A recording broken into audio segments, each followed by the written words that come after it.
Namaskar. A warm welcome to World News, an Indian perspective on Akashvani.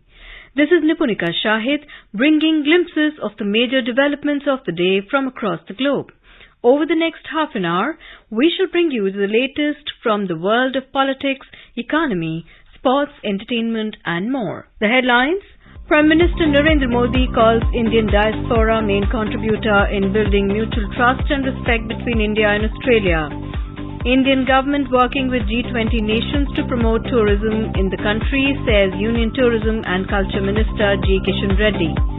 Second meeting of G20 Disaster Risk Reduction Working Group begins in Mumbai on Tuesday. India hands over 20 broad-gauge diesel locomotives to Bangladesh under grant assistance. Pakistan's former Prime Minister Imran Khan gets interim bail in 8 cases related to violence that erupted at Judicial Complex in March. Truck driver who crashed outside White House charged with threat to kill President. Indian athlete Neeraj Chopra becomes world number 1 in men's javelin throw. And Indian shooters create history by winning 2 individual medals in women's skeet event of ISSF World Cup Shotgun Tournament in Kazakhstan.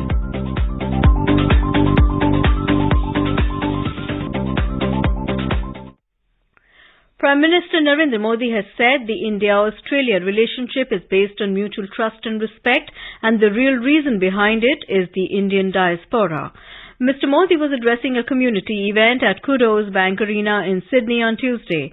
Australian Prime Minister Anthony Albanese also attended the event. Bharat और Australia के ऐतिहासिक संबंधों का आधार है mutual trust और mutual respect. ये mutual trust और mutual respect सिर्फ भारत ऑस्ट्रेलिया के डिप्लोमेटिक रिश्तों से विकसित नहीं हुआ है, इसकी असली ताकत है आप ऑस्ट्रेलिया में रहने वाले हर एक भारतीय। Prime Minister Modi said despite geographical distance and different lifestyles, yoga and cricket are something which have kept people of the two countries connected for ages. He added that now tennis and movies are also connecting bridges. Mr. Modi asserted that India has the world's biggest talent factory and the International Monetary Fund considers the country as a bright spot in the global economy. आज IMF Bharat को global economy का bright spot मानता है। World bank का विश्वास है कि global headwinds को अगर कोई चुनौती दे रहा है तो वो भारत है। आज दुनिया के कई देशों में बैंकिंग सिस्टम पर संकट है, लेकिन दूसरी तरफ भारत के बैंकों की मजबूती की आज चारों तरफ प्रशंसा हो रही है। During the event, Prime Minister Modi announced that India will open a new consulate in Brisbane. In his address, the Australian Prime Minister said when he had visited India in March this year, he felt a deep connection between the people of Australia and India. When I was in India in March, where he hosted me with such generosity and warmth, it was a trip full of unforgettable moments. Celebrating Holi in Gujarat, I felt that deep sense of connection between the people of Australia and the people of India. On the occasion, the two leaders also renamed the Sydney suburb as Little India. Earlier in the day, Prime Minister Modi met prominent public figures of Australia and the CEOs of Australian companies. He reached Sydney on Monday on the last leg of his 3-nation tour. In today's Hotspot section, we bring you a news commentary on Forum for India-Pacific Island Cooperation. Prime Minister Narendra Modi jointly chaired the 3rd summit of the Forum for Indo-Pacific Islands Cooperation FIPIC summit with Prime Minister James Marape of Papua New Guinea at Port Moresby on the 22nd of May 2023. The Forum for Indo-Pacific Islands Cooperation was launched during Prime Minister Modi's visit to Fiji in November 2014. It consists of Cook Islands, Fiji, Kiribati, Marshall Islands, Federated States of Micronesia, Nauru, Nauru, Niue, Samoa, Solomon Islands, Palau, Papua New Guinea, Tonga, Tuvalu and Vanuatu. The Prime Minister's visit coincided with the visit of the U.S. Secretary of State Antony Blinken to Papua New Guinea and the U.S. plan to seal a defense partnership agreement.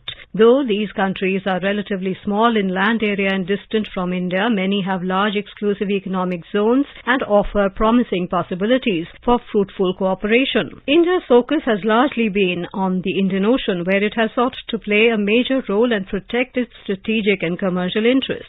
The FIPIC initiative marks a serious effort to expand India's engagement in the Pacific region. India has increased the annual grant in aid from $125,000 to $200,000 to each of the 14 Pacific countries for community projects of their choice and launched a new visitors program for Pacific Island countries. The second summit of the Forum for Indo-Pacific Cooperation in Jaipur on the 21st and 22nd of August 2015 has made significant progress in strengthening India's engagement with the 14 Pacific Island countries.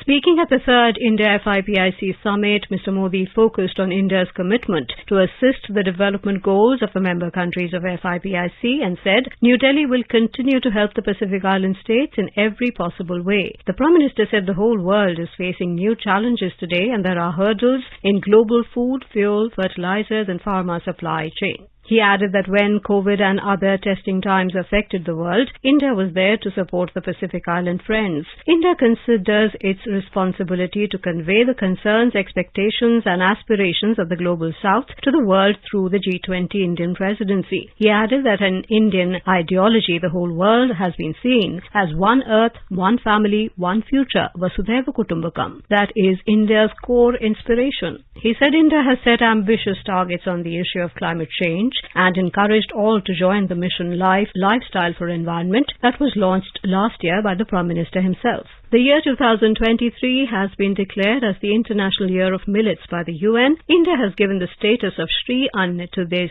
superfood. They require less water for cultivation and are nutritionally rich. Mr. Modi said millets can make a significant contribution to ensuring sustainable food security in the region. Whether it is digital or space technology, health or food security, climate change or environmental conservation, India is with the FIPIC nations.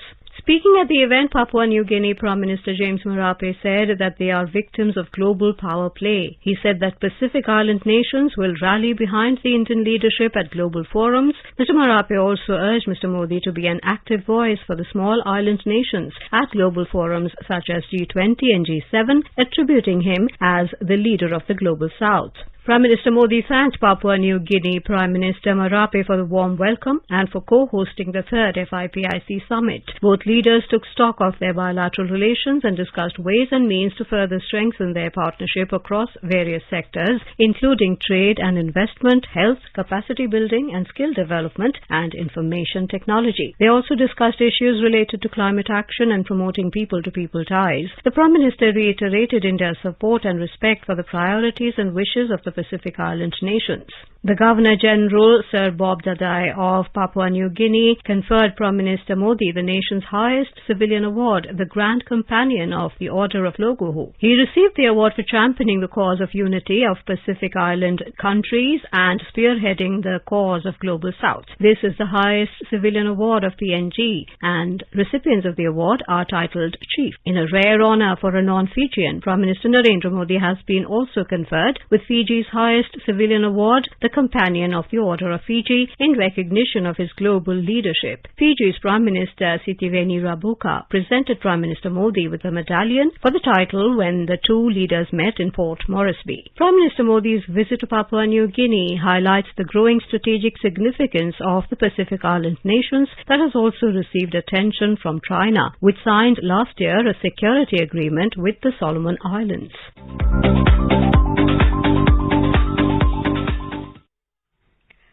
India's Tourism and Culture Minister G. Kishan Reddy has said the government is working with G20 nations to promote tourism in the country. The minister was speaking at the third G20 Tourism Working Group meeting under India's presidency, which was formally inaugurated at Srinagar on Tuesday.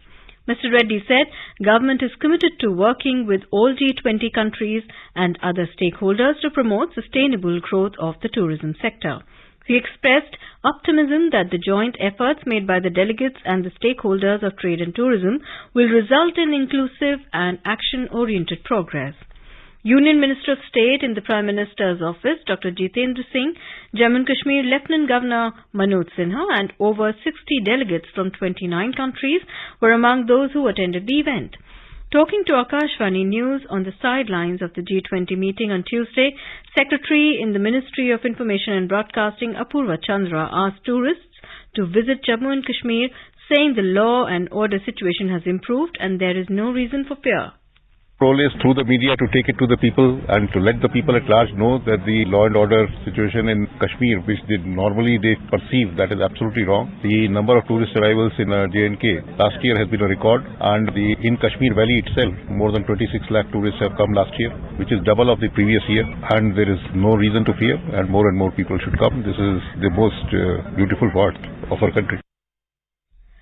Interacting with media persons on the sidelines of the G20 meeting, Lieutenant Governor Manoj Sinha said attracting foreign tourists to Jammu and Kashmir will be an immediate outcome of the G20 event. He said the G20 delegates will act as ambassadors to present Jammu and Kashmir as a peaceful tourist destination. He said that Jammu and Kashmir is ready to host an international event of any magnitude. The Lieutenant Governor said 18 million tourists visited the Union Territory last year, which is unparalleled since independence. He added that the new film policy and ease of doing business have changed Kashmir into a favorite film destination. The second meeting of the G20 Disaster Risk Reduction Working Group, DRRWG, began in Mumbai on Tuesday. The deliberations in Mumbai are aimed to build upon the theme emerging from the first DRRWG meeting, Financing for DRR, held in Gandhinagar from the 31st of March to the 1st of April this year.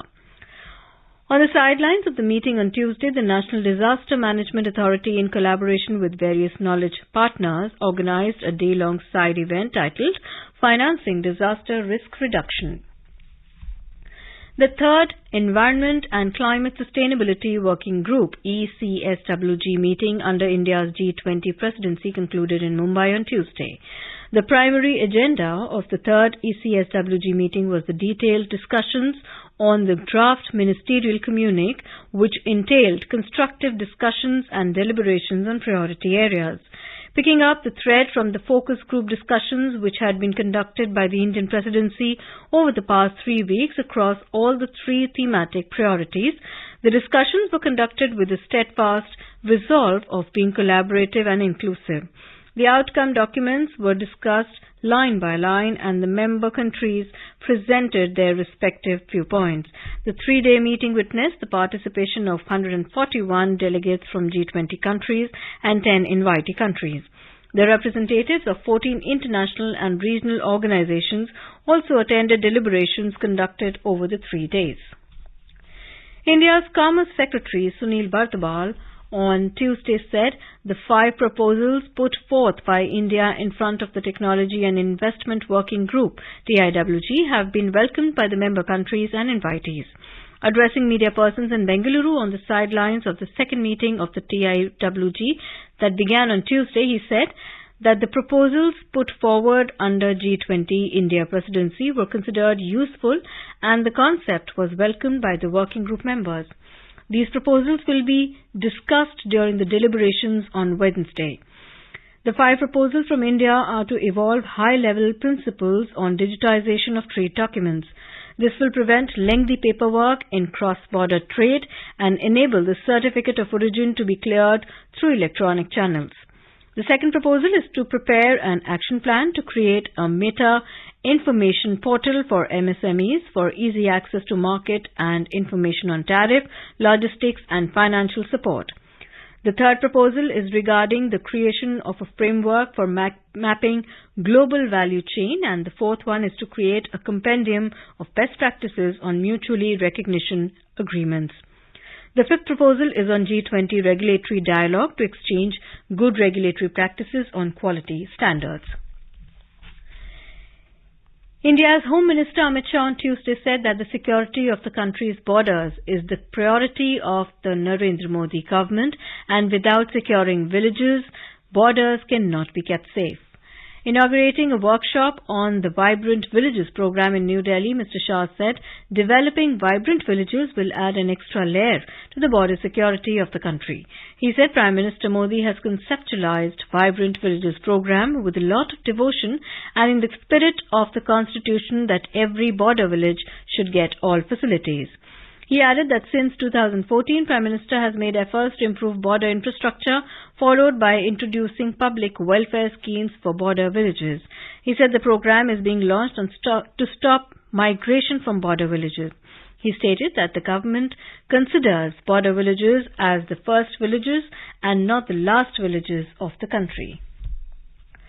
Bangladesh received 20 broad-gauge BG locomotives from India on Tuesday, which will help augment the capacity and efficiency of Bangladesh Railway for handling the growing volume of passenger and freight train operations in Bangladesh.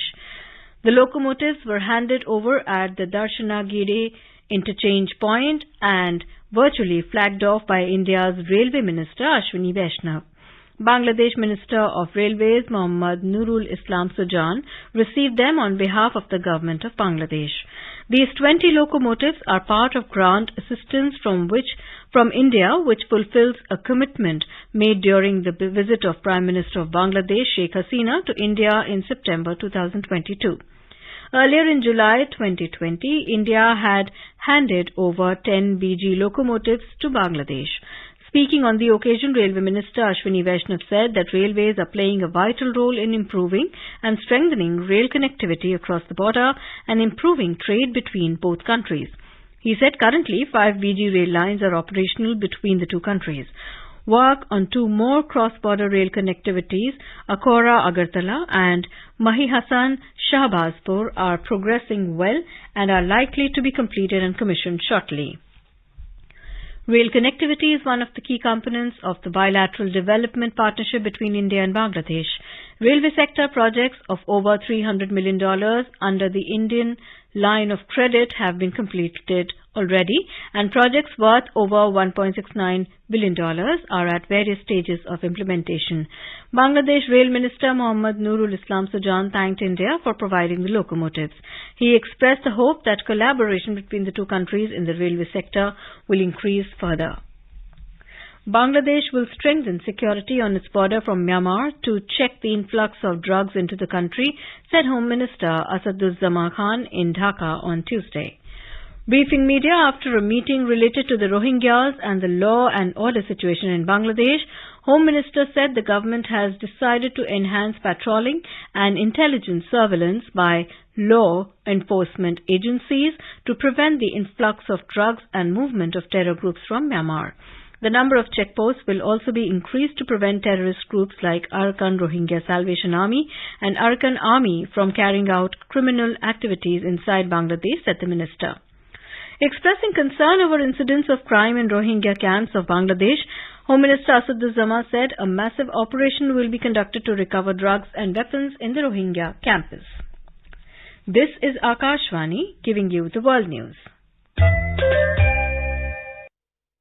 Pakistan's anti-terrorism court today granted interim bail to former Prime Minister Imran Khan in 8 cases registered against him until the 8th of June. Multiple cases were registered against Imran Khan after clashes erupted between police and his supporters before he appeared at the judicial complex on the 18th of March. Security was beefed up today at the judicial complex and the NAB office ahead of Imran Khan's arrival, and a heavy contingent of police were deployed to deal with any untoward incident. The court, after hearing arguments, extended interim bail of Imran Khan. The judge also directed the Joint Investigation Team to inform the court how they want Imran Khan to join the investigation. Meanwhile, Khan in his statement said he is ready to join the investigation. Earlier, Khan's wife Bushra Bibi was also granted interim bail in the Al-Qadir Trust corruption case until the 31st of May. The Accountability Court approved the pre-arrest bail plea to Khan's wife and directed her to submit a surety bond of 5 lakh rupees. The National Accountability Bureau is conducting investigations into the former Prime Minister, his wife Bushra Bibi and other PTI officials for their roles in a deal the PTI government made with the property tycoon that reportedly caused a loss of £190 million to the national exchequer.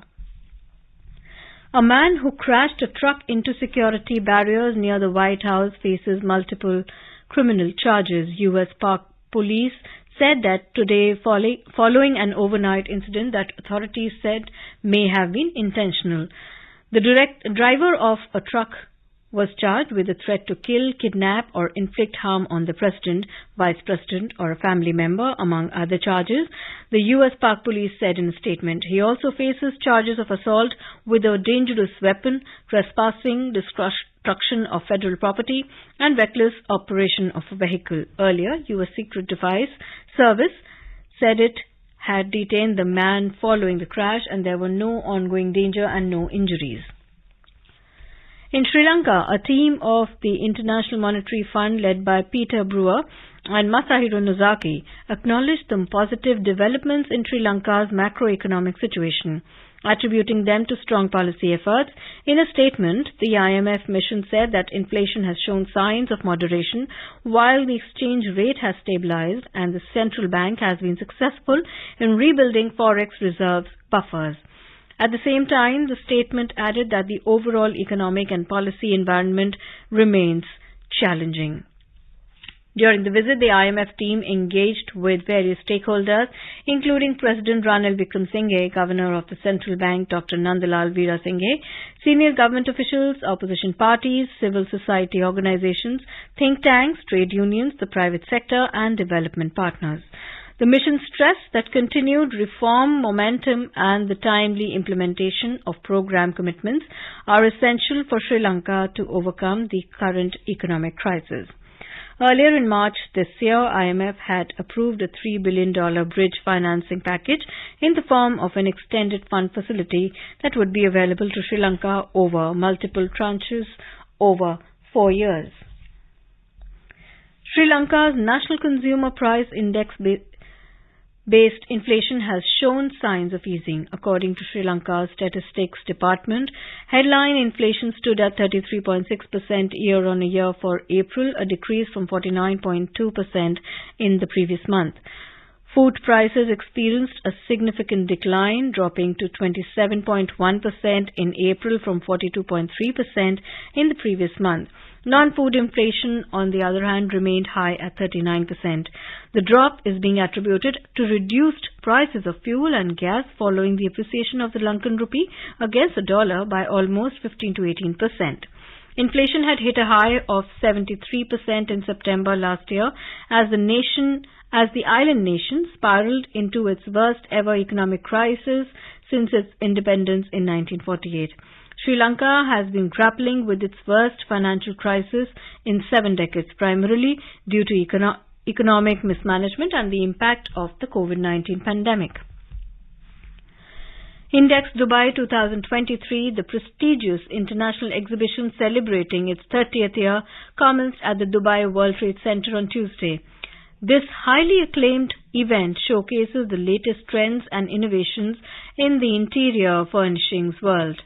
With over 1,000 local and international companies in attendance, including trend-setting startups and renowned brands, Index Dubai is a buyer's paradise and a gathering of industry influencers. The India Pavilion takes center stage, featuring 29 member exporters of Indian handicrafts, representing a wide range of products in home fashion, lifestyle, furniture and textiles. The India Pavilion is jointly organized by the Export Promotion Council for Handicrafts, the Carpet Export Promotion Council and the Cotton Textile Export Promotion Council. The remarkable presence of Indian handicrafts at Index solidifies their status as showstoppers, captivating the attention and admiration of international businesses and visitors from around the globe. Index 2023 will conclude on the 25th of May. The key domestic indices today ended with marginal gains.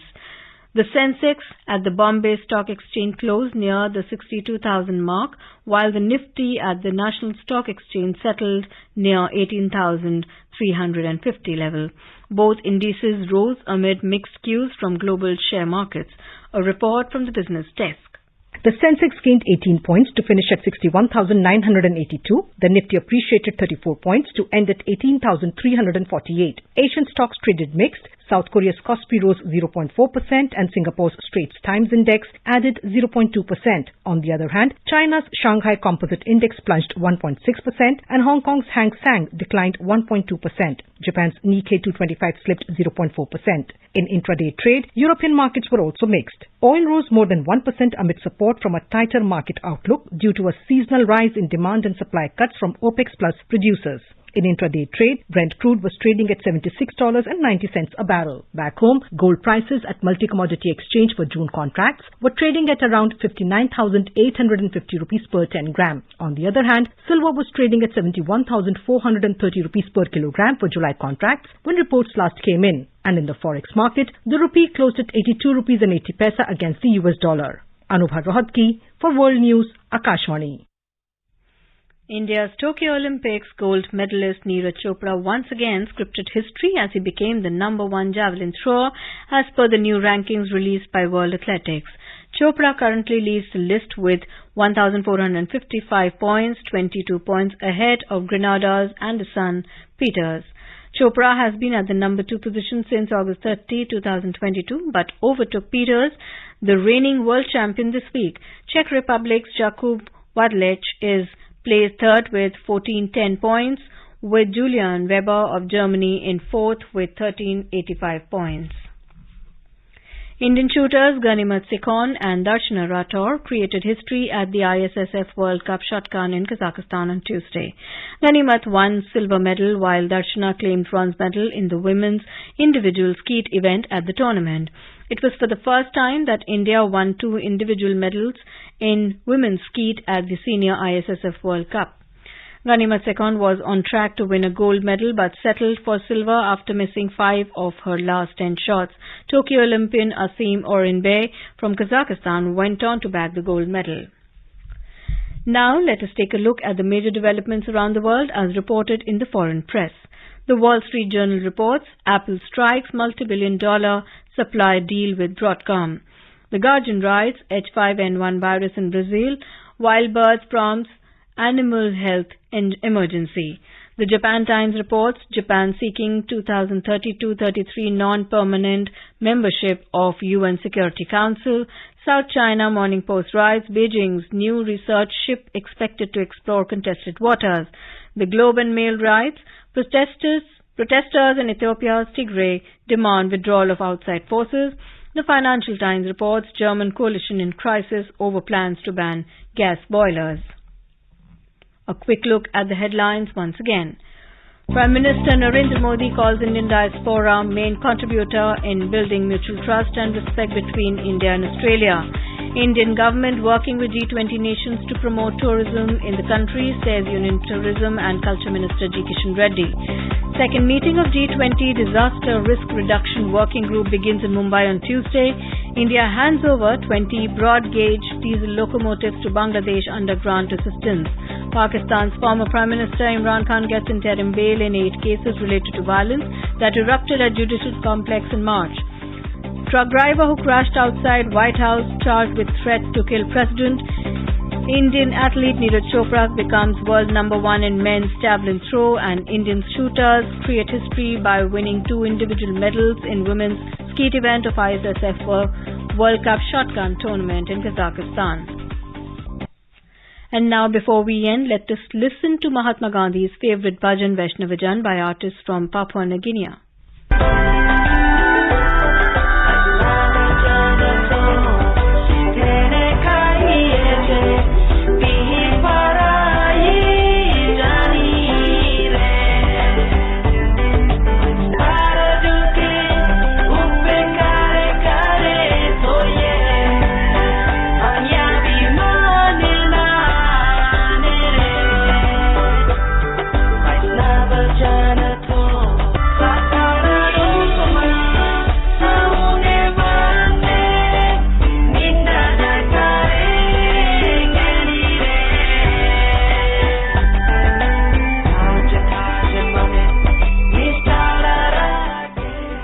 And with that, we end this bulletin. We'll be back at the same time tomorrow with the next edition of World News.